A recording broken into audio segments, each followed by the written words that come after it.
આપણે carboxylic acid શરૂ કરવું છે તો આપણે કાર્બોક્સિલિક એસિડ છે એનું નામકરણ અહીં આપણે જોતા જઈએ. તો આપણે કાર્બોક્સિલિક એસિડ છે એ શરૂ કરીએ. કાર્બોક્સિલિક એસિડ જે છે એ આપણા માટે કઈ રીતે બનેલું છે તો આ જે CO સમૂહ છે એ આપણા માટે કાર્બોનિલ સમૂહ છે અને OH સમૂહ છે એ આપણા માટે હાઇડ્રોક્સિલ સમૂહ છે.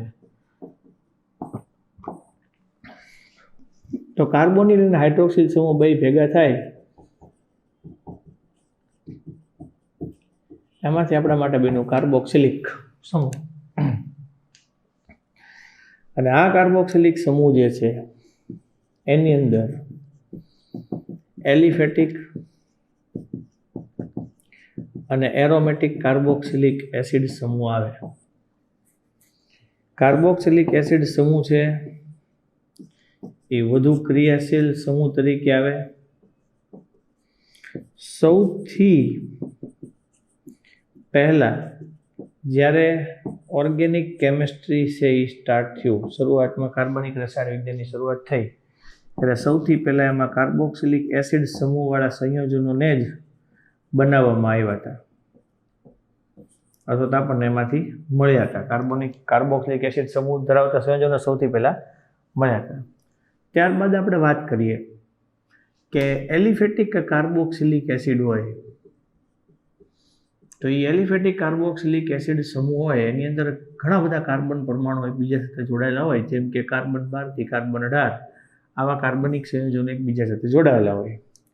તો એને ચરબીજન્ય એસિડ અથવા એને ટ્રાયગ્લિસરાઇડ વાળા સંયોજનો તરીકે પણ ઓળખવામાં આવે, જેમાંથી આપણે ગ્લિસરોલ અને અન્ય ફેટી એસિડ વાળા પદાર્થો બનાવીએ, જેમ કે સાબુ અને ડિટર્જન્ટ ને બધું બનાવવામાં આવે.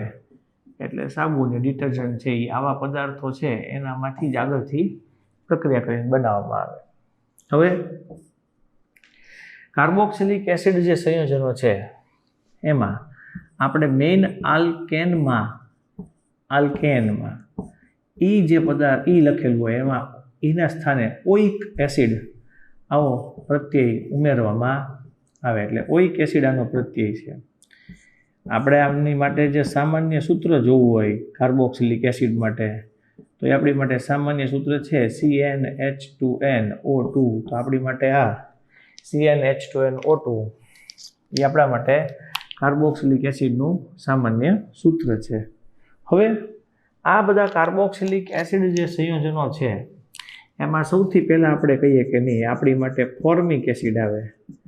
તો જે ફોર્મિક એસિડ જે છે એ આપણને ખબર છે કે ફોર્માઇકા કીડી જે છે, ફોર્માઇકા જે કીડીનું લેટિન નામ છે એના પરથી આપણે આ ફોર્મિક એસિડ શબ્દ આપેલો છે. એવી જ રીતે CH3COOH જેને આપણે કહીએ ઇથેનોઇક એસિડ. તો ઇથેનોઇક એસિડ જે છે એનું સામાન્ય નામ છે આપણે એસેટિક એસિડ. તો એ એસિટિક એસિડ જે છે એ એસિટમ વિનેગાર એના પરથી આપેલો શબ્દ છે. એવી રીતે બ્યુટિરિક એસિડ હોય, 4 કાર્બન વાળો એસિડ હોય, તો 4 કાર્બન વાળો જે એસિડ છે જેને આપણે બ્યુટિરિક એસિડ કહેવાય. તો બ્યુટિરિક એસિડ જે શબ્દ છે એ બ્યુટિનમ બટર પરથી આપેલો છે. ખરાબ થઈ ગયેલું બટર હોય બ્યુટિનમ અથવા બ્યુટીરમ એવું પણ નામ અપાય, એના પરથી નામ આપેલું છે. એવી રીતે કેપ્રોઇક એસિડ, બકરી, કેપર એટલે બકરી થાય, કેપ્રોઇક એસિડ બકરીના નામથી પરથી આપેલો એસિડ છે. તો આ બધા આવી રીતે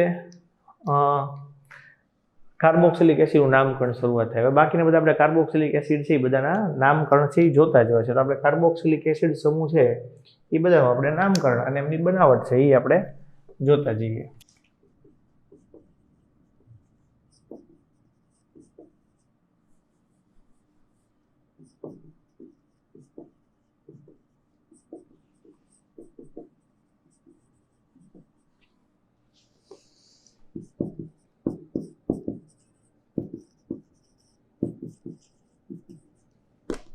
બરાબર. આ જે છે એ આપણા માટે સામાન્ય નામ છે ફોર્મિક એસિડ. આ જે છે નામ આપણી માટે એસેટિક એસિડ. આ જે નામ છે આપણી માટે પ્રોપિયોનિક એસિડ. આ જે નામ છે આપણી માટે 1 2 3 ને 4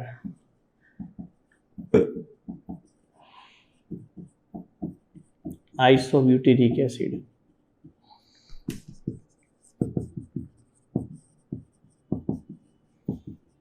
આ જે છે આપણી માટે બ્યુટિરિક એસિડ. આ બધા આપણા માટે સામાન્ય નામ છે. ફોર્મિક એસિડને આપણે નામ આપીએ છીએ મિથેનોઇક એસિડ. આને આપણે નામ આપીએ છીએ ઇથેનોઇક એસિડ. આનું નામ થશે પ્રોપેનોઇક એસિડ. આનું નામ થશે બ્યુટેનોઇક એસિડ. આનું નામ થશે 2-મિથાઇલ પ્રોપેનોઇક એસિડ.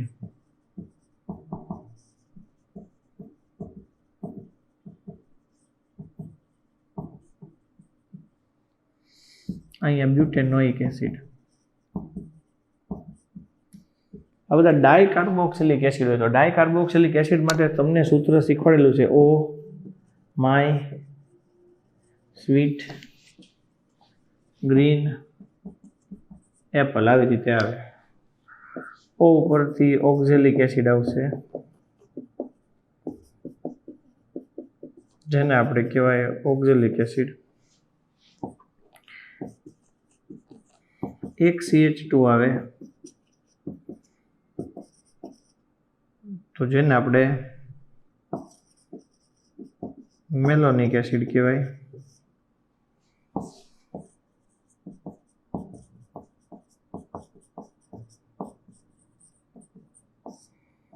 આને આપણે સક્સેનિક એસિડ કહેવાય.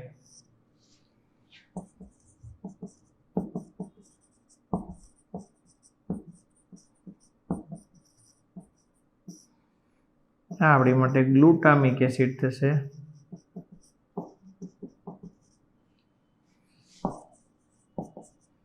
અને જો આવી રીતે CH2 વચ્ચે 4 હોય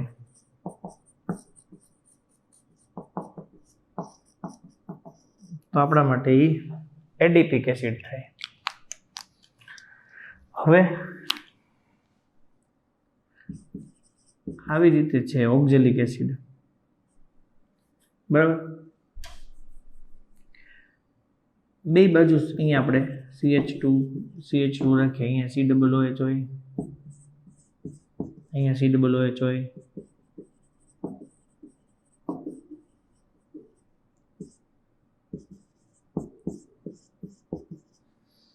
અહીંયા જે CH ની બદલે અહીંયા હું COOH કરી નાખું. આનું નામ હોય તો આ લાઇનમાં બધા એસિડ છે, લાઇનમાં બધા કાર્બોક્સિલિક એસિડ છે. તો આપણી માટે થાય butane 1,4 dioic acid. Butane 1,4 dioic acid. Butane 1,4 dioic acid. અહીંયા હવે કેવું છે કે કાર્બોક્સિલિક એસિડ શાખામાં આવી ગયો. તો કાર્બોક્સિલિક એસિડ શાખામાં આવી જાય તો નામ આપણી માટે આવી રીતે થાય. તો આપણી માટે થાય પ્રોપેન 1,2,3 ટ્રાયોઇક એસિડ. એટલે પ્રોપ 1,2,3 ટ્રાયોઇક એસિડ. એટલે પ્રોપેન 1,2,3 ટ્રાયોઇક એસિડ. આવી રીતે નામ થાય. હવે આપણને ખબર છે કે બેન્ઝીન ઉપર COOH હોય તો આપણી માટે જે નામ આવે એ બેન્ઝોઇક એસિડ આવે. એટલે આપણી માટે આ નામ થશે બેન્ઝોઇક એસિડ. આ જે નામ થશે આપણી માટે કાર્બોક્સિલિક ને પહેલું નામ આપવું પડે એટલે આપણી માટે થશે 2-હાઇડ્રોક્સી બેન્ઝોઇક એસિડ.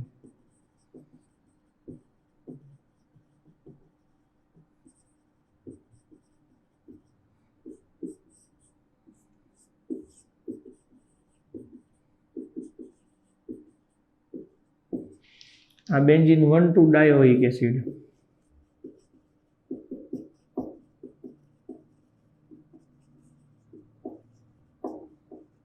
આપણી માટે આવશે બેન્ઝીન 1,2 ડાયોઇક એસિડ.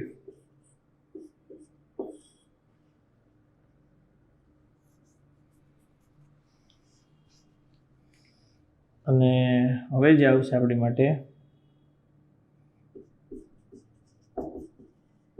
આવી રીતે 2, આ કાર્બોક્સિલિક એસિડ છે એના પહેલો નંબર, આ બીજો નંબર, તો 2-ફિનાઇલ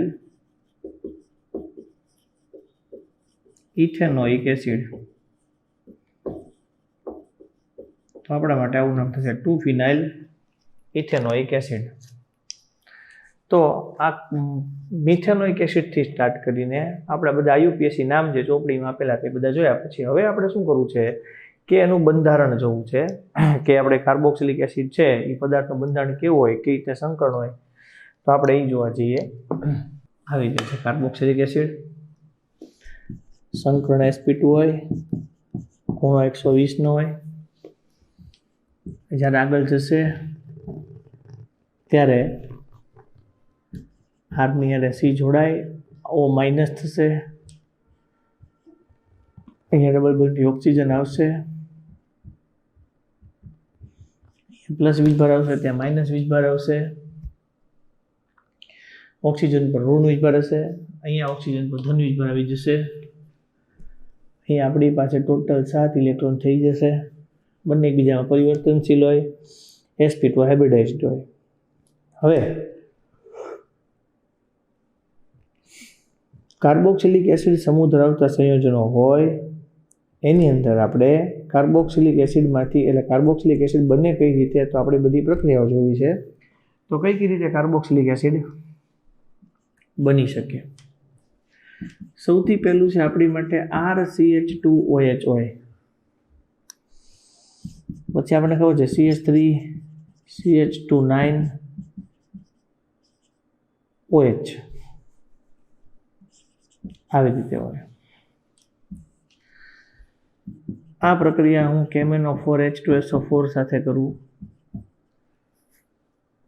આ પ્રક્રિયા હું CrO3 સાંદ્ર H2SO4 જેને જોન્સ પ્રક્રિયા કહેવાય એની સાથે કરવામાં આવે તો અહીંયા CH2 જે છે એનું રૂપાંતર કાર્બોક્સિલિક એસિડમાં થઈ જાય અને આ જે CH3 છે એમાં CH2 8 હોય, CH2OH અલગ રાખી દો, 9મો CH2 છૂટો પાડો તો આ CH2 નું રૂપાંતર COOH માં થશે, એટલે આ CH3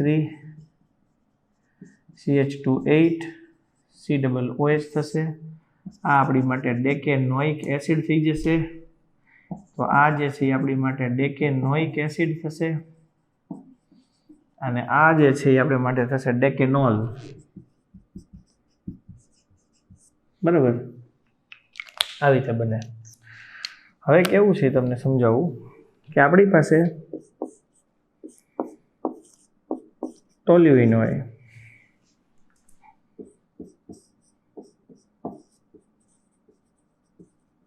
આપણી પાસે ઇથાઇલ બેન્ઝીન હોય,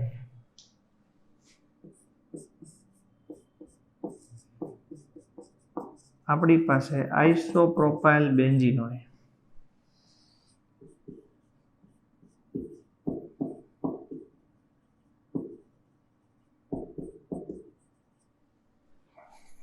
તો આમાં 3 મોલ ઓક્સિજન અને KMnO4KOH સાથે પ્રક્રિયા કરવામાં આવે. બરાબર, 3 મોલ ઓક્સિજન અને KMnO4KOH સાથે પ્રક્રિયા કરવામાં આવે તો આપણને મળે કાર્બન ડાયોક્સાઇડ. આમાંથી 2 હાઇડ્રોજન છૂટા પડાય, આની હારે જોડાય અને 1 મોલ પાણી બનાવે, એટલે આપણને જે પદાર્થ મળશે એ બેન્ઝોઇક એસિડ પદાર્થ મળે. બરાબર, ટોલ્યુઇનમાંથી એરોમેટિક હાઇડ્રોકાર્બનમાંથી આપણે કાર્બોક્સિલિક એસિડ બનાવે છે. આ આપણી માટે એરોમેટિક હાઇડ્રોકાર્બન છે, એમાંથી આપણે કાર્બોક્સિલિક એસિડ બનાવીએ છીએ. આ જે છે એ આપણા માટે ઇથાઇલ બેન્ઝીન છે, એની 6 મોલ ઓક્સિજન સાથે પ્રક્રિયા કરવામાં આવે, KMnO4KOH ની હાજરીમાં આપણે પ્રક્રિયા કરીએ, 6 મોલ ઓક્સિજનની હાજરીમાં પ્રક્રિયા કરીએ ત્યારે આપણને મળશે કાર્બોક્સિલિક એસિડ જ તે. પણ આ એકનું રૂપાંતર COOHમાં થાય જ્યારે બીજો છે 1 મોલ કાર્બન ડાયોક્સાઇડ અને 2 મોલ પાણી છૂટું પાડશે એટલે વધારાની નિપજ થઈ.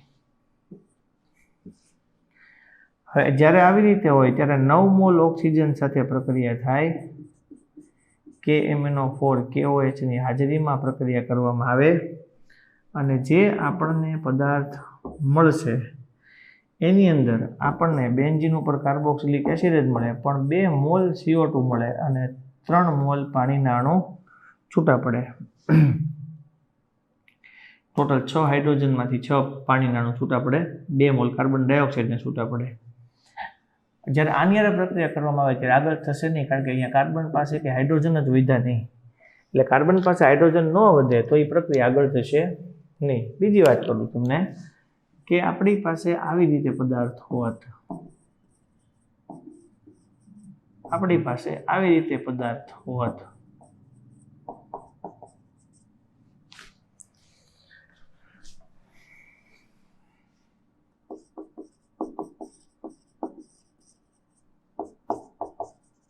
આવી રીતે હોત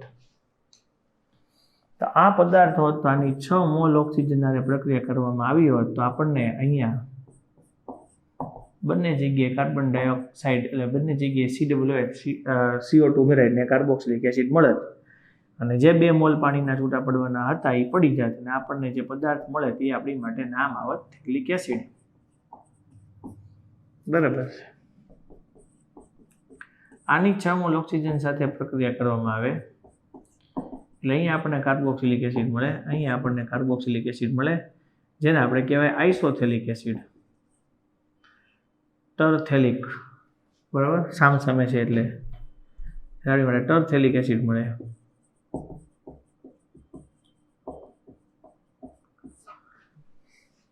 આપણી માટે બેન્ઝીન 1,2-ડાયમિથાઇલ બેન્ઝીન 1,4-ડાયમિથાઇલ બેન્ઝીન.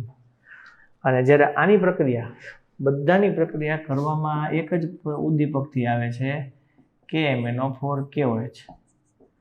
અહીંયા પણ આવશે KMnO4 KOH. અહીંયા જે પ્રક્રિયા આવશે એમાં KMnO4 KOH. બંધ તૂટશે એટલે આ બાજુ 2 કાર્બન છે, આ બાજુ 2 કાર્બન છે એટલે 2 મોલ CH3COOH છૂટા પડશે. જેટલા કાર્બન હોય એટલા કાર્બોક્સિલિક એસિડ છૂટા પડે એટલે CH3COOH આવી રીતે છૂટું પડે. તો આ વસ્તુથી આપણને ક્લિયર આવડવી જોઈએ. આલ્કોહોલમાંથી બને કાર્બોક્સિલિક એસિડ, અહીંયા આલ્કલાઇન KMnO4 હશે. આપણી માટે જે પદાર્થ આવશે એ શું આવશે? આલ્કલાઇન.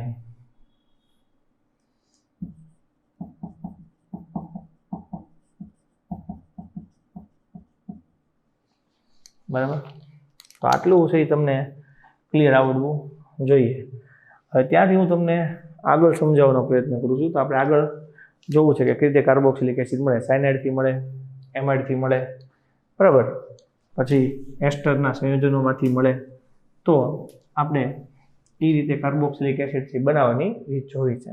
આપણે સાયનાઇડમાંથી જોઈએ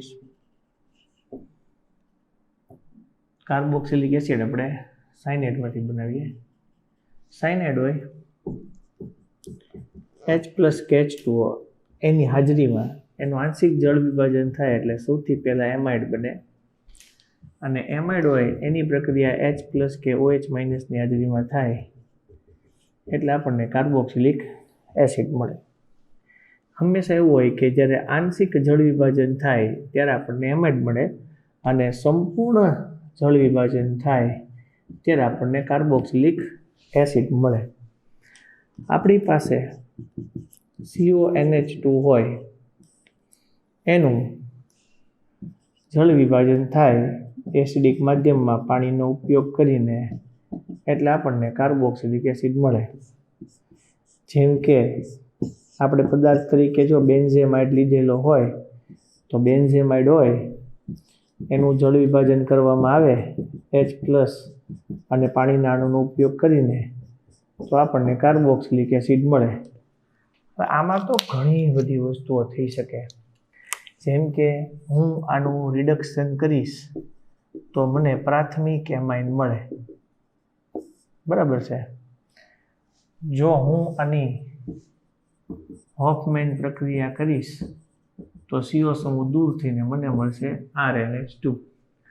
આ RNH2 છે એની હું જો ડાયઝોનિયમ ક્ષાર બનાવીને ડાયઝોટાઇઝેશન પ્રક્રિયા કરીશ તો મને એમાંથી મળશે ROH. આ જે પ્રક્રિયા છે એમાંથી હું જો સોડા લાઇમ સાથે પ્રક્રિયા કરીશ તો -CO2 દૂર થઈને શું મળશે? હાઇડ્રોકાર્બન મળશે. એટલે આમાં ઘણું બધું થઈ શકે. એટલે આપણને એ રીતે પાછું આવડવું પણ જોઈએ. તો આપણી માટે મેઇન વસ્તુ એ છે. હવે છે ગ્રિગ્નાર્ડ પ્રક્રિયા છે. તો ગ્રિગ્નાર્ડ પ્રક્રિયા જે છે એમાંથી કઈ રીતે આપણને પદાર્થ મળે. તો ગ્રિગ્નાર્ડ પ્રક્રિયાની અંદર આપણે RMgX આલ્કાઇલ મેગ્નેશિયમ હેલાઇડ ગ્રિગ્નાર્ડ પ્રક્રિયા આપણે CO2 સાથે કરવામાં આવે શુષ્ક ઈથરની હાજરીમાં. એટલે શુષ્ક ઈથરની હાજરીમાં જો આપણે CO2 સાથે પ્રક્રિયા કરીએ તો આપણા માટે મળશે CO છે એક ડબલ બનતી રહેશે અને O ની હારે આવશે MgX અને અહીંયા આવશે R. બરાબર. અને અહીંયા આપણે જળ વિભાજન મંદ H2SO4 ની હાજરીમાં કરીએ. આ માઇનસ થશે અને આ પ્લસ થશે એટલે RCOOH આવશે અને આપણને અહીંયા છૂટું પડશે MgOH. એટલે આપણને કાર્બોક્સિલિક એસિડ મળી ગયું. એટલે આપણે CO2 કાર્બન ડાયોક્સાઇડ અને આલ્કાઇલ મેગ્નેશિયમ હેલાઇડ સાથે પ્રક્રિયા કરીએ એટલે આપણને કાર્બોક્સિલિક એસિડ મળે. ધારો કે આપણે ઉદાહરણ લેવું છે CH3MgBr. એની પ્રક્રિયા આપણે CO2 સાથે કરીએ શુષ્ક ઈથરની હાજરીમાં. એટલે આ વસ્તુ ફિક્સ છે. આપણને COMgX મળશે. અહીંયા CH3 આવશે. આનું જળ વિભાજન મંદ H2SO4 વડે કરીએ એટલે આપણને મળશે અહીંયા CH3COOH MgOHX acetic acid. Similarly જો તમે અહીંયા C6H5 લીધું હોય તો ત્યાં તમને બેન્ઝોઇક એસિડ મળે. તો આ રીતે આપણને ગ્રિગ્નાર્ડ પ્રક્રિયા દ્વારા પણ કાર્બોક્સિલિક એસિડ સંયોજન મળે. તો આપણને આ કાર્બોક્સિલિક એસિડ આવી રીતે બને એ આપણને આવડવું જોઈએ. હવે એના પછી છે કાર્બોક્સિલિક એસિડ પછી હવે જે આવે છે આપણા માટે એસિડ ક્લોરાઇડમાંથી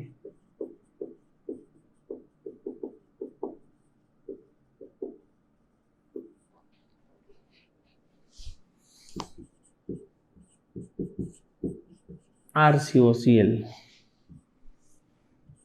આની પ્રક્રિયા H2 હારે કરીએ OH માઇનસ પાણી હારે કરું RCOOH આવી જશે.